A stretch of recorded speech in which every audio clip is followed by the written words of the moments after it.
Как же так получилось, что вы родились именно в этой семье, именно в этой родовой структуре, а не в какой-то другой?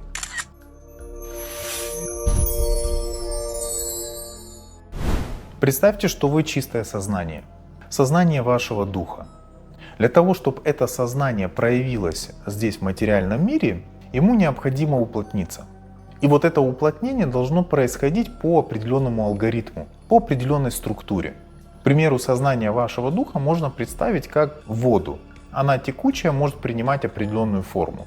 Но для того, чтобы это был стакан воды, ее необходимо налить именно в форму стакана. Эту же воду можно разлить на пол, получится лужа. Эту же воду можно налить в определенный сосуд определенной формы, и таким образом вода приобретет форму этого сосуда.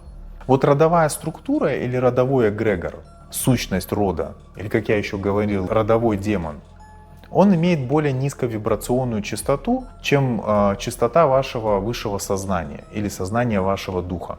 Для того, чтобы материализоваться в этом пространстве, необходимо духу частичку своего сознания понизить в вибрациях.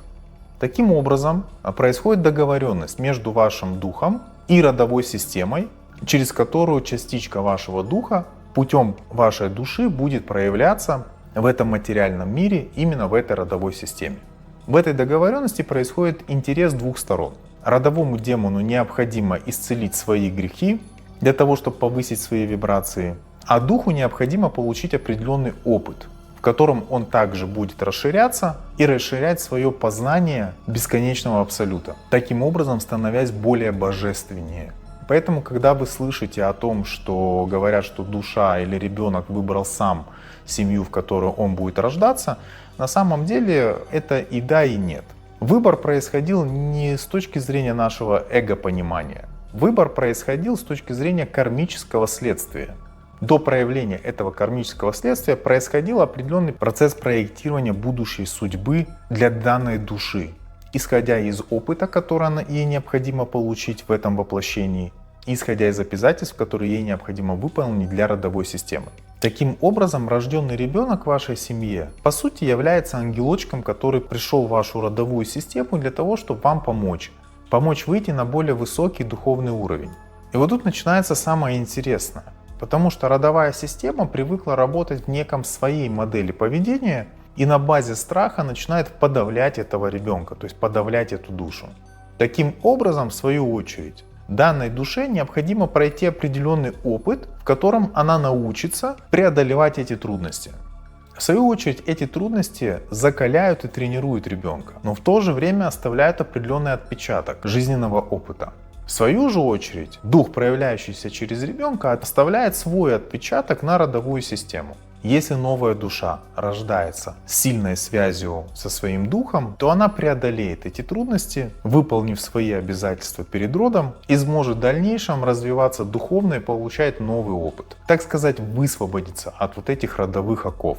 Но чем быстрее эта новая душа осознает структуру договоренности между родовым демоном и своим высшим я, тем быстрее она сможет выполнить свой долг и усовершенствовать в своем духовном развитии.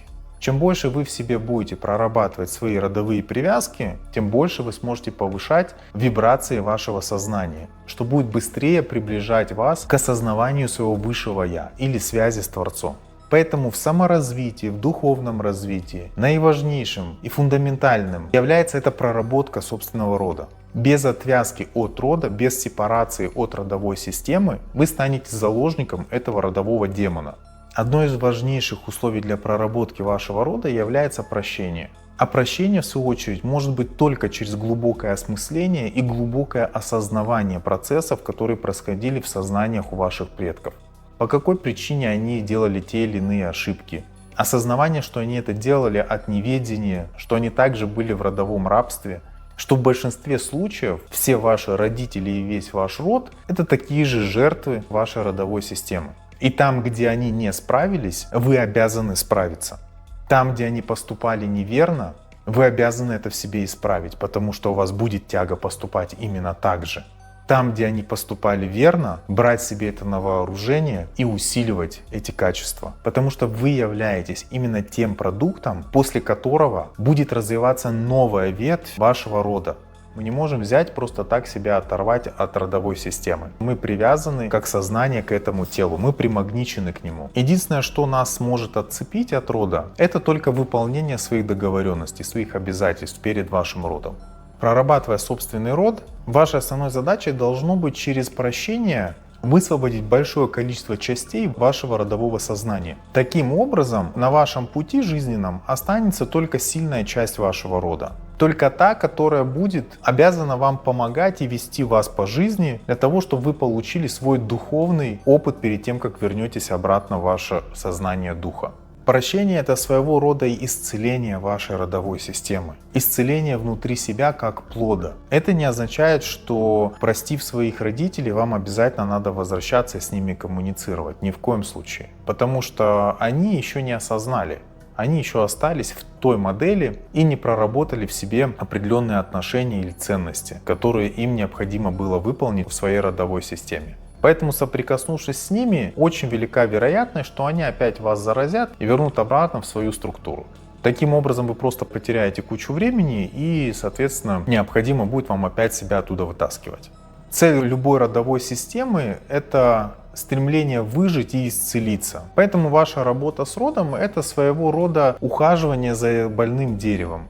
Где-то вы отрезаете уже гнилые ветки, где-то вы залечиваете, где-то вы поливаете. И тогда это древо через вас, через ваше сознание начнет давать новые, более здоровые плоды, развиваться, расти, и энергия жизни будет лучше проявляться через эту родовую систему. Если у вас остались вопросы касательно рода, напишите, пожалуйста, в комментариях, я постараюсь каждому ответить. А те, кто хотят поработать над своим родом, я оставил ссылку в комментариях и в описании к этому видео. Вы можете перейти и записаться на индивидуальную работу. Если это видео было вам полезно и интересно, напишите, пожалуйста, в комментариях, какую новую тему вы бы хотели, чтобы я для вас разобрал. Всем всего доброго, встретимся в следующих видео.